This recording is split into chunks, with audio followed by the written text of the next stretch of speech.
Hello, I'm Dr. Timothy Yenter, Assistant Professor of Philosophy at the University of Mississippi. I'll be talking about the cosmological argument.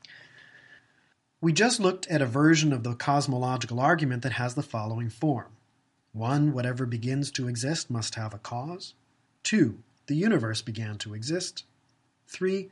Therefore, the universe must have a cause. Considering the first premise led us to ask, why might this be true? Is it a metaphysical principle?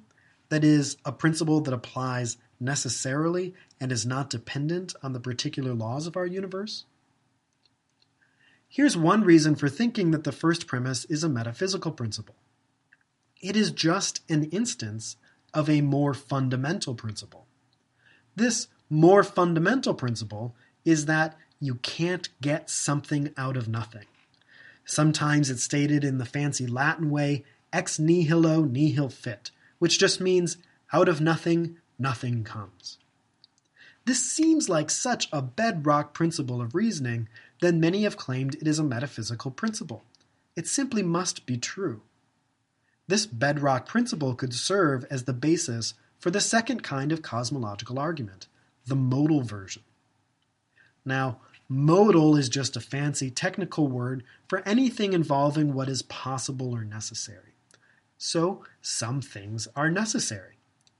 Other things aren't necessary, but they exist. They exist, but they don't have to exist. These things that don't have to exist, but they might, are called contingent things.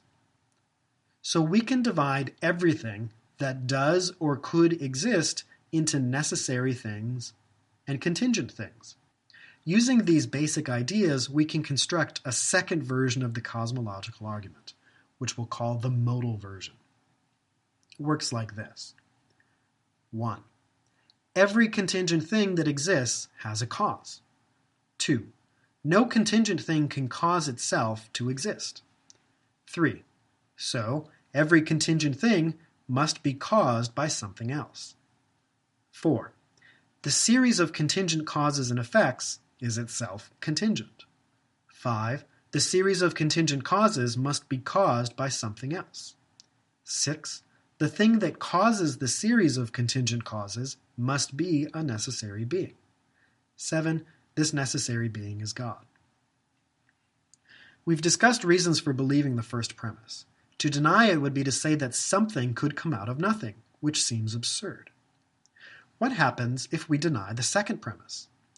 If contingent things can cause themselves to exist, wouldn't that mean that the thing existed before it existed? If causes happen before their effects, then it seems so. But that's obviously bad. No matter how hard you try, you can't bring yourself into existence, because you don't exist yet. Well, from the first two premises, the third one follows. Now, the fourth one is a bit trickier. Why believe this? Well, imagine something in the universe, like a baby crying. It has a cause, right? Now imagine that cause. Maybe his baby brother hit him on the head. Now that has a further cause, and then there's a further cause, and so on. Each contingent thing or event in the universe has a cause. You could imagine each of these going back in a line, perhaps forever. Now take a step back and look at that line. Is the line that series of causes? Is it contingent or necessary? Well, if it were necessary, then this particular arrangement of the world, with everything happening as it does, each of these particular elements of the universe must be necessary too, because this whole series of events is necessary. But this isn't how we usually think of the universe. I think the baby crying isn't necessary. There is another way things could have gone without the baby crying. But if the universe is necessary, then it seems that everything that happens in the universe is necessary. So throughout all of history, from 1 billion years ago, it was always going to be true the baby would cry. This eliminates contingency altogether. Most people find this too hard to give up. So, back to the line of contingent causes. That circle, is it necessary? If the reasoning above is persuasive, then we have to say, No, it's not necessary. It's contingent. Here we step in and apply our earlier rule. If it is contingent, then it must be caused by something else.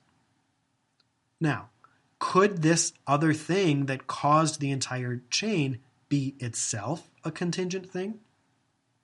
Well, there are three choices. 1, the whole chain is contingent and caused by something inside the chain. Now, this is really implausible because we don't usually think that a part can cause the whole of which it is a part.